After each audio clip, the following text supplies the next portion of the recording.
लौकिक सफलता कोश पर अवलंबित है। जितना बड़ा आपका शब्द भांडार होगा उतनी ही बड़ी आपकी सफलता होगी। धन कोश भी शब्द कोश पर अवलंबित हुआ करता है और प्रत्येक व्यक्ति धन कोश वृद्धि के लिए प्रयत्नशील है, किंतु क्या हम उसी मात्रा में अपने शब्द भांडार को बढ़ाने के लिए यत्नशील हैं?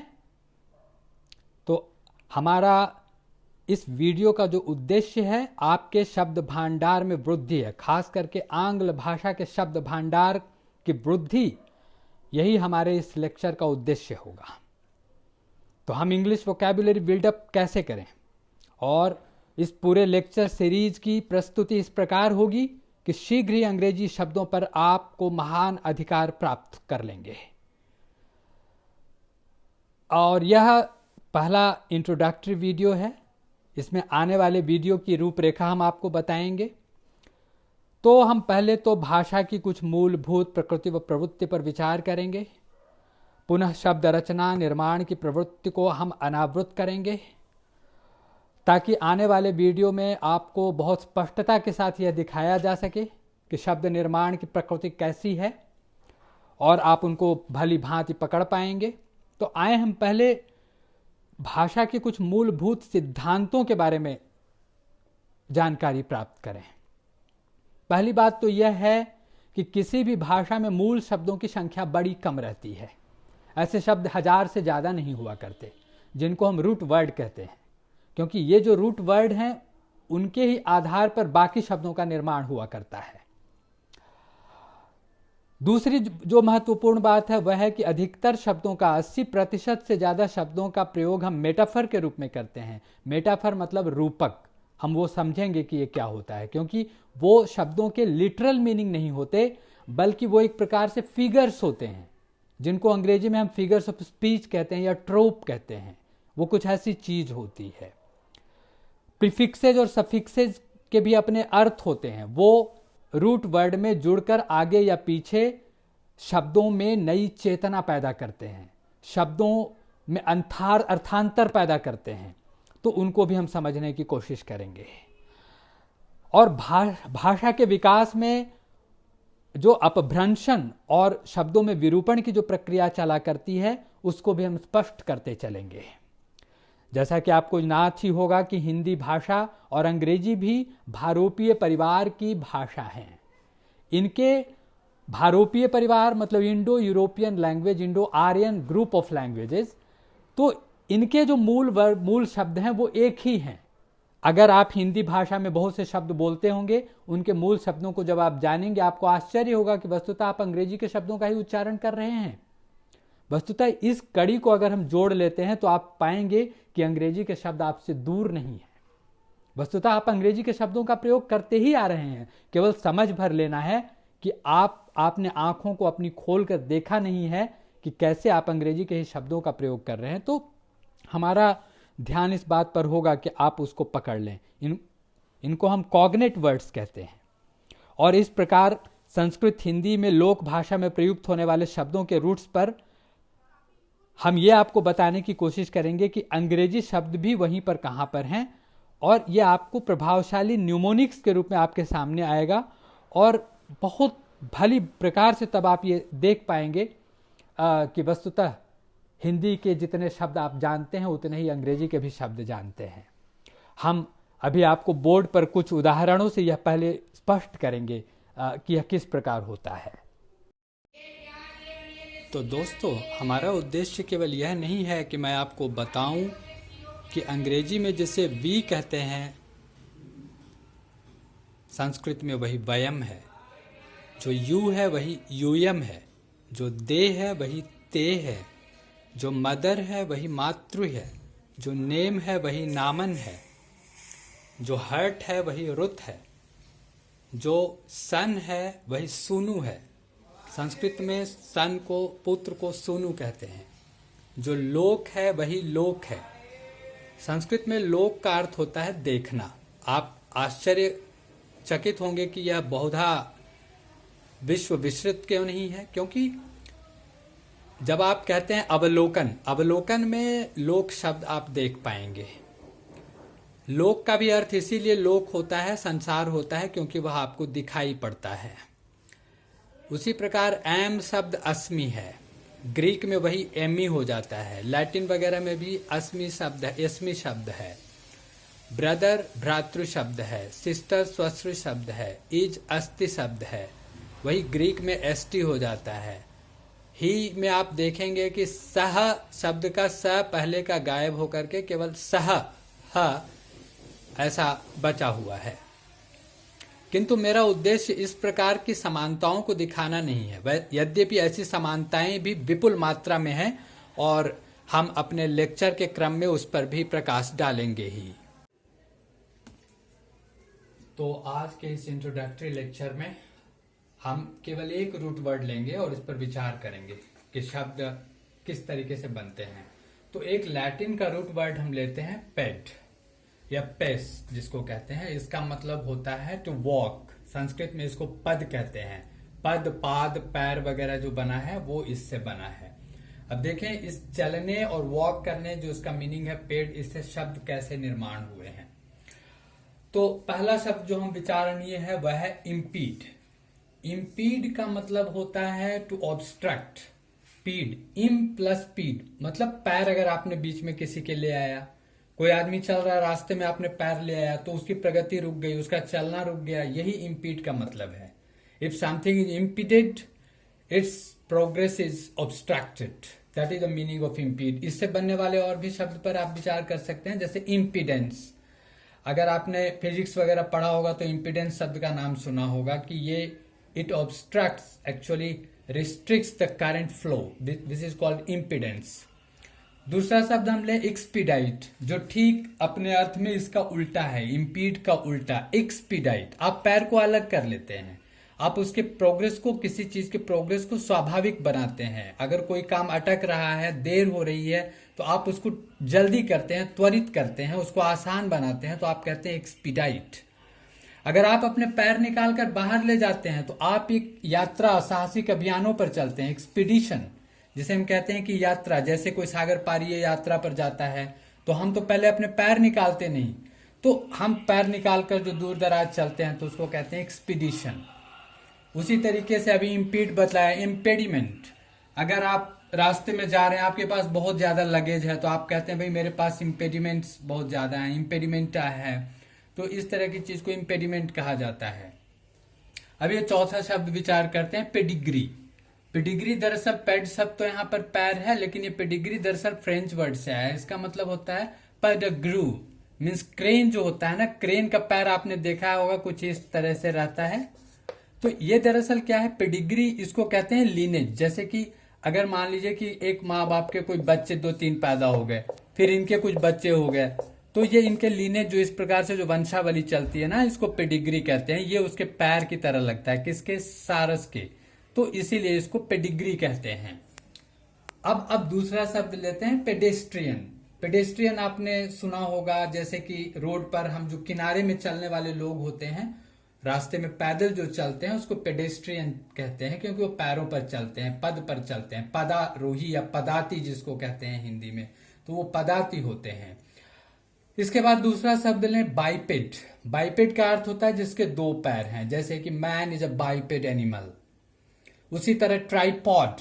ट्राइपॉड का मतलब होता है जैसे त्रिपाद जिसको हिंदी में कहते हैं, कि जिसके 3 पैरों वाली कोई चीज अगर बनी हुई, जैसे चेयर 3 पैर का अगर कोई होगा तो उसको भी ट्राइपॉड कहा जाएगा। सेंटीपीड, सेंटीपीड जिसके सैकड़ों पैर हैं, 100 पैर, सेंटी मीन्स 100, हम इस पर बाद में विचार करेंगे। तो ये सेंटीपीड का मतलब 100 पैर, ये एक प्रकार का कीड़ा मकोड़ा होता है। उसी तरह मिलीपीड वगैरह भी आता है, इसमें हजारों पैर हैं। ऐसे इस तरीके के जो जीव जंतु हैं, इसके इस तरीके से नाम दिए गए हैं। फिर एक शब्द ने पॉ। पॉ, पा शब्द मिलता जुलता है, जो पर्शियन में भी आता है, जैसे पाजामा जो शब्द बनता है, एक्चुअली बिल्ली के पैर को पॉ कहते हैं ना कि फुट कहते हैं। तो ये जो पॉ है, जैसे cat has a very, this cat has a very small paw, तो उसको फुट नहीं कहते। उसी से पॉन भी बना है। आपने अगर चेस का खेल खेला होगा तो वो चेस क्या है, शतरंज। शतरंज वस्तुतः चतुरंग का अपभ्रंश है, क्योंकि इसमें 4 प्रकार के सैनिक लड़ते हैं। एक तो पदाती जो पैरों पर चलते हैं, कुछ अश्वारोही होते हैं, कुछ हाथी पर चलते हैं। तो लेकिन इसमें और कुछ रथ पर चलते हैं। तो ये जो पौन होता है ना, वो जो होता है वो पैदल चलने वाला होता है। तो उसी तरीके से अच्छा, पौन की क्या है, शुरू से ही थोड़ा इसकी महिमा कम रहने से इसके डेरोगेटरी सेंस में भी इसका यूज होता है। जैसे हम कहते हैं कि भाई वो तो उसका पौन है, मतलब जैसे कि वो जो कहेगा वो करेगा, इस टाइप का भी सेंस इसने लिया हुआ है। पौन का दूसरा भी मीनिंग होता है जिसका रूट वर्ड अलग है। तो हम थोड़ा इटिमोलॉजी पर विचार करते समय थोड़ा ये भी देखेंगे कि अलग शब्द का कभी निर्वचन नहीं करना चाहिए, अर्थात इटिमोलॉजी नहीं करनी चाहिए। पहले हमको समझना चाहिए कि संदर्भ क्या है, तो ही हम इटिमोलॉजी करें। इसके आगे शब्द है पेडेस्टल। पेडेस्टल कहते हैं जैसे जिस चीज पर, कोई चीज पर मूर्ति रखी जाती है या कोई आदमी किसी चीज का कोई पैर रखा हुआ है तो पेडेस्टल कहते हैं। फिर जैसे अंग्रेजी में एक बड़ा ही इडियोमैटिक यूज है, to put somebody on high pedestal, मतलब कि उसको बड़ा महत्व देना, उसका गरिमा उसे प्रदान करना। तो ये इसी सेंस में आया है। फिर पॉडियम शब्द है, जैसे आप कहीं भाषण वगैरह देते हैं तो उस पर चढ़ करके मंच पर जो आप भाषण देते हैं उस मंच को पॉडियम कहते हैं, क्योंकि आपके पैर वहां पर होते हैं। और भी अंग्रेजी में इसके लिए बहुत से शब्द हैं, जैसे कि रोस्ट्रम है, जैसे डेइस है। खैर उन चीजों पर हम बाद में विचार करेंगे। अब एक शब्द आते हैं फुट। वस्तुतः वो पाद का ही अपभ्रंश है, लेकिन ये जर्मैनिक ओरिजिन का है। हम इस पर बाद में विचार करेंगे कि प बहुत बहुधा जर्मन में फ क्यों हो जाता है। और ये फ एफ जो है वो वही एफ नहीं है जो कि हिंदी का फ है, क्योंकि ये लैबियोडेंटल होता है और हिंदी का जो फ है प्योर लैबियल है। हम इन चीजों पर धीरे धीरे शनय शनय अगले लेक्चर्स में विचार करेंगे। फिर है पेडेस्ट्रियनिज्म। यही जो पेडेस्ट्रियन शब्द पहले आया था, वास्तव में ये उसी से आया है, पेडेस्ट्रियनिज्म। जैसे साहित्य में अगर आप कल्पनाशील लेखक नहीं है, आप कुछ भी यूं ही लिख डालते हैं, आप में कल्पना की कमी है, डलनेस है, तो हम कहते हैं कि आप पेडेस्ट्रियनिज्म के शिकार हैं। या यूं कह सकते हैं कि literature is full of pedestrianism of the very low quality. तो ये पेडेस्ट्रियनिज्म आता है कि मतलब जैसे होता है क्या कि बड़े लोग जो होते हैं, अब आप जानते हैं वो एरोप्लेन में सफर करते हैं, हेलीकॉप्टर में सफर करते हैं। सामान्य आदमी क्या करता है, पैदल चलता है, उसके पास ज्यादा कुछ होता नहीं। तो वो ऐसी ही सामान्य अभिव्यक्तियां जो साहित्य की होती हैं वो पेडेस्ट्रियनिज्म के नाम से जानी जाती हैं। फिर दूसरा शब्द है, इसमें एक और मजेदार शब्द है, जैसे कि पेडेस्ट्रियनाइज। जैसे कोई रास्ता है आपके पास, उसमें गाड़ियां भी जाती हैं, आप चाहते हैं कि वहां गाड़ियां ना जाएं, तो हम क्या करते हैं, उसको पेडेस्ट्रियनाइज करते हैं। मतलब हम बाकी चीजों पर रोक लगा देते हैं, केवल पदार्थियों के लिए, केवल पेडेस्ट्रियंस के लिए वो रास्ता खुला रखते हैं। तो हम कहते हैं कि द पाथ हैज बीन पेडेस्ट्रियनाइज्ड। उसी तरह एक बड़ा महत्वपूर्ण शब्द है पेरिपटेटिक। पेरिपटेटिक मतलब पेरी परी, चारों तरफ। ये हम बाद में इन उपसर्गों के बारे में भी बताएंगे कि प्रीफिक्सेस के भी अपने अर्थ होते हैं, और ये भी हिंदी और या संस्कृत और सभी भारूपीय भाषाओं में एक ही प्रकार से हैं। तो पेरिपटेटिक चारों तरफ अपने पैर ले चलना। वास्तव में आप जैसे आपने सुना होगा, देयर वर पेरिपटेटिक जजेस, पेरिपटेटिक डॉक्टर्स इन मौर्यन एम्पायर्स। ये लोग क्या करते थे, घर घर जाकर के इलाज करते थे, जो डॉक्टर्स होते थे। पेरिपटेटिक जजेस, पेरिपटेटिक डॉक्टर्स। पेरिपटेटिक जजेज वो होते थे जो जा करके जस्टिस करते थे, कहीं एक जगह बैठ करके आपको नहीं जाना होता था। अगर आपके कोई मामलात हैं तो वो सुलझाने के लिए खुद ही चल करके जाते थे। और भी अंग्रेजी में उसके लिए शब्द हैं, जैसे आइटिनरेंट। हम उनके भी व्युत्पत्तियों पर बाद में विचार करेंगे, क्योंकि अभी हमारा ध्यान केवल एक पेड शब्द पर है, पद शब्द पर, कि कैसे शब्द बन रहे हैं। अभी जैसे आपने देखा था बाइपेड, अब दूसरा शब्द लें बाइपॉड। बाइपॉड क्या होता है, बाइपॉड दरअसल जैसे ट्राइपॉड है उसी तरीके से बाइपॉड है। बाइपेड का तो मतलब हो गया कि दो पैरों वाला कोई, और बाइपॉड का मतलब कोई सामान जो दो पैर पर खड़ा है उसको बाइपॉड कहते हैं। तो यहाँ पर बुनियादी अंतर है दोनों में, हम समझें प्रयोग में जो अंतर है उनको हमें थोड़ा ध्यान रखना चाहिए। एक और शब्द प्यून बना है, जिसको आप चपरासी वगैरह कहते हैं। दरअसल वो प्यून क्यों है, क्योंकि वो पैर से चलकर आपका काम करता है, आप जो कहेंगे दौड़ करके वो करेगा, बस यही मतलब उसकी हैसियत उतनी रहती है, इसीलिए वो प्यून है, क्योंकि आप जैसा कहेंगे वैसा वो दौड़ दौड़ करके उसको करना है। पेडल शब्द आप जानते ही हैं, साइकिल वगैरह में जो पेडल होता है आप सब परिचित हैं, क्योंकि आप पैर उस पर रखकर चलाते हैं, इसलिए वो पेडल है। उसी तरह से किरोपॉडी, यहाँ पर किरो शब्द कर हाथ होता है, संस्कृत में भी आप जानते होंगे, हालांकि हम इस पर भी विचार नहीं कर रहे हैं। किरोपॉडी अगर ट्रीटमेंट, जैसे अगर मेडिकल ट्रीटमेंट वगैरह आपके हाथ पैर का किया जाता है उसको किरोपॉडी कहते हैं। और यहीं पर एक पेडिक्योर शब्द भी है, अगर आपके पैर का ठीक ठाक ढंग से उसको बढ़िया बनाने का की कला जो होती है वो पेडिक्योर में आती है। आप जानते हैं ये सब मेडिकल टर्म्स हैं और ये एस्थेटिक्स से भी रिलेटेड है। और एक शब्द ने आर्थ्रोपोडा, ये बायोलॉजी का टर्म है। आप जानते होंगे कि आर्थ्रोपोडा, यहाँ भी पोडा शब्द आया है। आर्थ्रोन का मतलब होता है, अभी तो खैर हम उस पर विचार नहीं कर रहे हैं, अभी इसको जाने दें।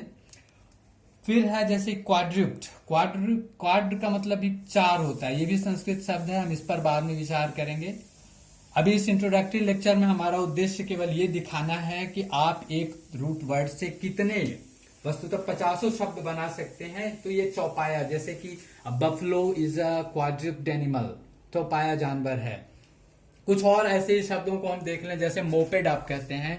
मोपेड क्या होता है? मोटर प्लस पेडल, मतलब उसमें मोटर भी लगा होता है और पेडल भी लगा होता है। ये पोर्टमैंट्यू वर्ड है। जब दो वर्ड को जोड़ करके कुछ हिस्से को छांट करके शब्द बनाया जाता है तो उसको पोर्टमैंट्यू वर्ड कहते हैं। उन दोनों को मिला देते हैं, जैसे मोटर प्लस पेडल, ऐसे बहुत से शब्द हैं अंग्रेजी भाषा में, तो ये मोपेड कहलाता है। यहाँ पे पेड शब्द आप देखें। उसी तरह एंटीपोड्स, एंटीपोड्स वस्तुतः जो नॉर्दर्न हेमिस्फेयर में रहते हैं वो कभी कभी ऑस्ट्रेलिया, न्यूजीलैंड वगैरह को एंटीपोड्स कहते हैं। क्यों? क्योंकि ये पॉड्स अपने पैरों के पीछे हैं, मतलब वो पीछे हैं ऑपोजिट डायरेक्शन में। और एंटीपोड्स कभी कभी विपरीत चीजों को भी कहा जाता है, जैसे एंटीपोडल फीलिंग्स, मतलब किसी चीज के विरुद्ध भावना, उसके ठीक ऑपोजिट जो फीलिंग है उसको भी एंटीपोड्स कहा जाता है।